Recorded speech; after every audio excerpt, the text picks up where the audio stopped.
Assalamualaikum warahmatullahi wabarakatuh. Kami dari kelompok 8 akan mempresentasikan mengenai hasil wawancara kami mengenai jejaring dan kolaborasi pada perusahaan Atu Fashion yang berlokasi di Kalimantan. Sebelum membahas lebih jauh mengenai jejaring dan kolaborasi, kami akan memperkenalkan terlebih dahulu mengenai perusahaan Atu Fashion ini. Atu Fashion merupakan usaha yang bergerak di bidang konveksi. Perusahaan ini memiliki tempat produksi sendiri, sehingga seluruh proses produksi mulai dari bahan, gunting, jahit, sampai packing itu dilakukan di perusahaan sendiri. Selain memproduksi produk untuk mereka sendiri, Atu Fashion juga melayani penjualan langsung kepada konsumen. Juga bekerja sama dengan reseller online, pedagang pasar, hingga menerima jasa maklon. Dari hasil wawancara kami menemukan bahwa kondisi operasional dalam sehari-hari pada perusahaan berjalan cukup baik, sehingga proses produksi maupun distribusinya tidak mengalami kendala. Hal ini menunjukkan bahwa secara internal perusahaan memiliki sistem kerja yang sudah stabil dan mampu memenuhi kebutuhan pasar.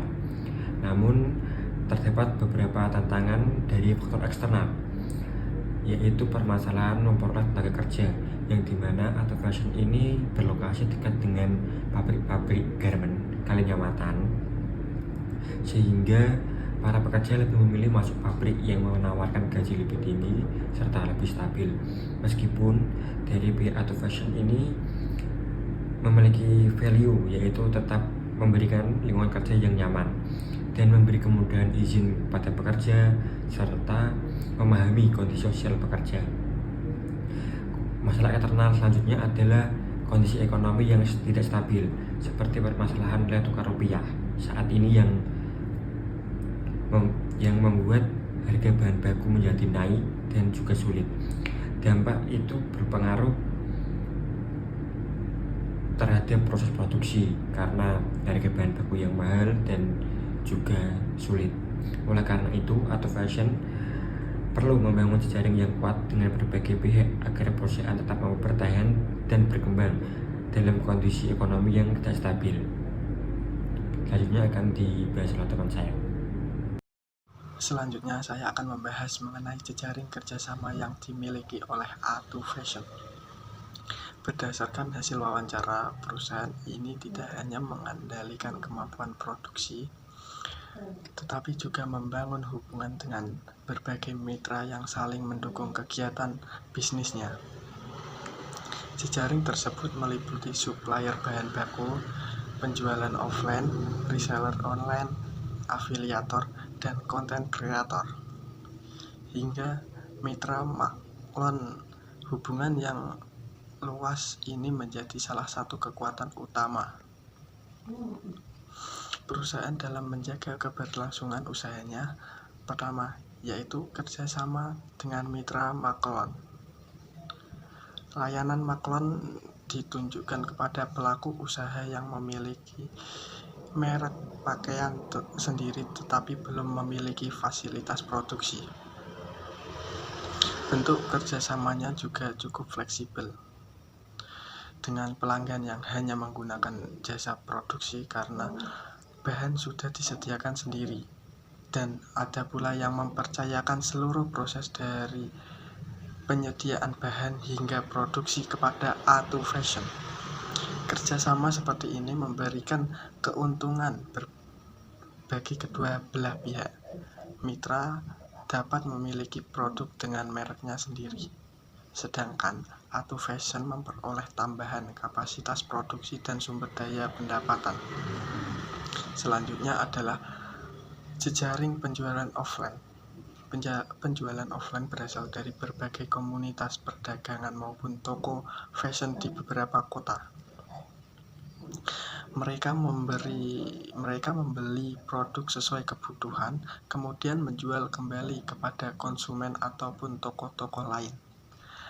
Bahkan terdapat komunitas yang melakukan pembelian dalam jumlah besar untuk didistribusikan kembali ke wilayah masing-masing. Melalui pola seperti produk A2 Fashion dapat menjangkau pasar yang lebih luas tanpa harus membuka banyak cabang. Selain itu, A2 Fashion juga menjalin hubungan yang erat dengan supplier bahan baku. Menurut pemilik usaha, penggunaan supplier dapat dianggap jauh lebih efektif dibandingkan memproduksi bahan sendiri. Alasannya karena perusahaan dapat mengurangi kebutuhan investasi mesin, tenaga kerja, dan modal yang sangat besar. Di samping itu, hubungan baik dengan supplier juga membantu perusahaan memperoleh harga bahan yang lebih kompetitif, serta menjaga ketersediaan bahan baku ketika permintaan pasar meningkat. Dari sini dapat kita lihat bahwa jejaring bisnis bukan hanya bertujuan memperluas pasar, tetapi juga menjaga keefisien operasional perusahaan. Selanjutnya, pembahasan mengenai kolaborasi digital akan dijelaskan oleh rekan kami. Selanjutnya saya akan membahas mengenai kolaborasi digital yang dilakukan oleh A2 Fashion. Di era digital seperti sekarang, jejaring bisnis tidak lagi hanya dilakukan secara langsung atau offline, tetapi juga berkembang melalui berbagai platform digital yang mampu menjangkau pasar yang lebih luas.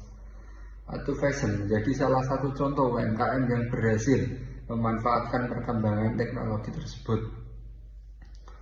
Kolaborasi digital pertama dilakukan melalui reseller online. Konsepnya hampir sama dengan reseller atau pedagang offline. Hanya saja seluruh aktivitas penjualan dilakukan secara online. Para reseller memasarkan produk A2 Fashion menggunakan media sosial maupun marketplace dengan strategi pemasaran mereka masing-masing.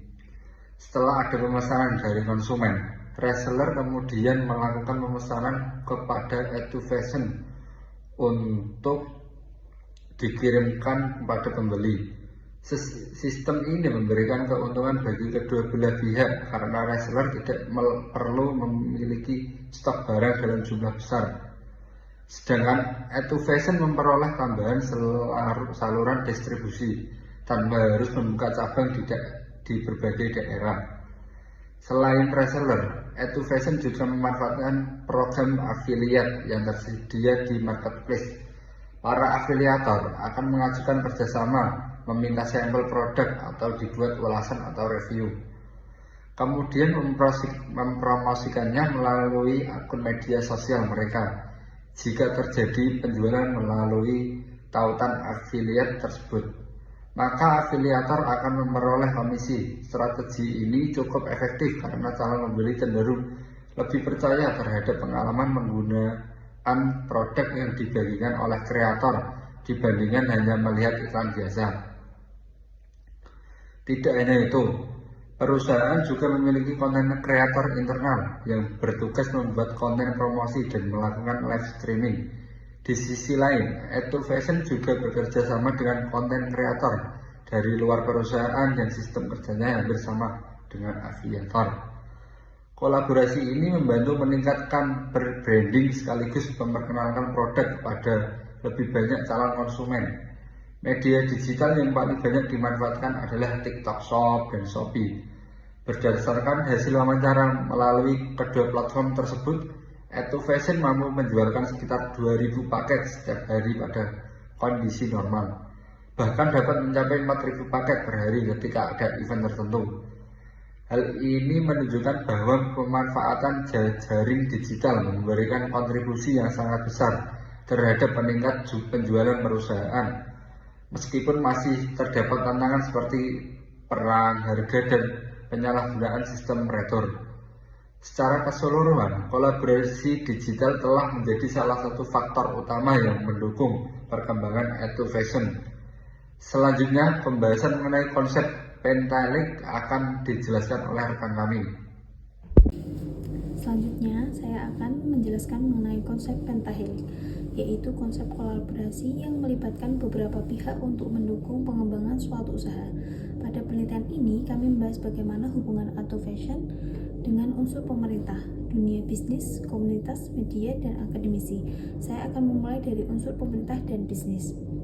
Pertama adalah peran pemerintah. Berdasarkan hasil wawancara, pemilik Atu Fashion menyampaikan bahwa hingga saat ini pemerintah belum memberikan dampak yang benar-benar dirasakan secara langsung oleh perusahaan. Salah satu kendala yang paling dirasakan adalah besarnya beban pajak yang harus dibayarkan setiap tahun. Menurut pemilik usaha, biaya tersebut cukup mempengaruhi kemampuan perusahaan dalam melakukan pengembangan usaha, karena sebagian modal yang seharusnya dapat digunakan untuk investasi harus dialokasikan untuk memenuhi kewajiban pajak. Selain itu, kondisi ekonomi nasional juga ikut mempengaruhi perusahaan, terutama ketika nilai tukar rupiah melemah.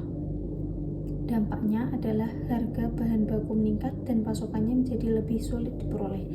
Oleh karena itu, perusahaan berharap pemerintah dapat memberikan dukungan berupa insentif pajak bagi UMKM, membantu menjaga stabilitas harga bahan baku, serta memberikan pendampingan apabila perusahaan ingin memperluas pasar hingga ke tingkat ekspor. Selanjutnya adalah unsur bisnis. Dalam hal ini, Atu Fashion telah menjalin hubungan yang baik dengan lembaga perbankan, terutama pada tahap awal pengembangan usaha melalui bantuan permodalan. Namun, kebutuhan perusahaan saat ini bukan lagi hanya modal, melainkan dukungan teknologi produksi yang lebih modern. Pemilik usaha berharap adanya mesin yang mampu menggabungkan beberapa proses produksi sekaligus sehingga pekerjaan menjadi lebih efisien dan kebutuhan tenaga kerja dapat dikurangi. Harapan tersebut muncul karena perusahaan menghadapi kesulitan dalam memperoleh tenaga kerja akibat persaingan dengan pabrik garment di sekitarnya. Dengan modernisasi peralatan produksi, perusahaan diharapkan mampu meningkatkan produktivitas, menekan biaya operasional, serta meningkatkan daya saing di tengah perkembangan industri fashion yang semakin kompetitif. Selanjutnya, unsur komunitas, media akademisi, serta rekomendasi strategi akan dijelaskan. Perkenalkan, nama saya Lina Septia Sanustika, NIM 3670. Di sini saya akan melanjutkan pembahasan mengenai konsep pentahelix, yaitu dari sisi komunitas, media, akademisi, kemudian nanti diakhiri dengan rekomendasi strategi yang dapat diterapkan oleh Atu Fashion. Dari sisi komunitas, Atu Fashion telah memiliki jaringan luas di pasar Tegal Gubuk, Klewer, dan Kapasan. Komunitas ini sangat bermanfaat untuk bertukar informasi dan memperluas distribusi. Namun tantangannya adalah predator harga yang menjual di bawah harga pokok.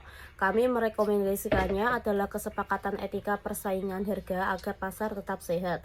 Dari sisi media, Atu Fashion memanfaatkan TikTok, Shopee, dan live streaming untuk promosi dan interaksi konsumen. Ke depan, perusahaan berharap merambah pasar internasional melalui platform global seperti Alibaba. Dari sisi akademisi, kerjasama langsung belum terjalin, tapi pemilik sudah mengacu pada riset dan teori. Kami sarankan ke depan ada program magang, pendampingan digital marketing, dan pelatihan SDM. Dua rekomendasi strategi kami yaitu modernisasi alat produksi, menambah mesin modern untuk efisiensi, mengurangi ketergantungan tenaga kerja, dan meningkatkan kapasitas ganti ekspor. Yang kedua ada perluas pasar via website profesional dan marketplace global dengan dukungan ahli IT, membangun citra profesional dan menjangkau konsumen internasional. Kesuksesan Atu Fashion tidak hanya dari kualitas produk, tapi juga dari jejaring dan kolaborasi dengan supplier, reseller, komunitas, media, serta akademisi. Dengan pendekatan pentahelix, Atu Fashion punya peluang besar untuk tumbuh dan berdaya saing. Terima kasih presentasi dari kelompok kami. Sekian. Assalamualaikum warahmatullahi wabarakatuh.